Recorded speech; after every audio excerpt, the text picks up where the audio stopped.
যেহেতু আপনার দাড়িওয়ালা পছন্দ না, হিজড়া আপনার জন্য পারফেক্ট হবে, ঠিক কিনা বলো যুবক ভাই? তখন মেয়েটা বলবেন নাউজুবিল্লাহ ভাইয়া কি বলছেন এইসব?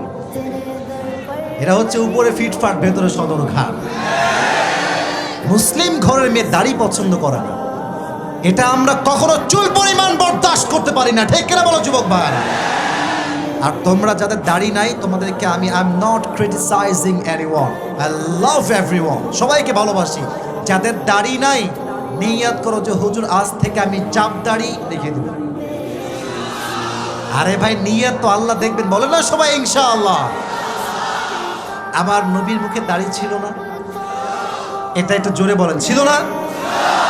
নবী দেখতে অসুন্দর ছিলেন? খ্যাত ছিলেন? আনস্মার্ট ছিলেন?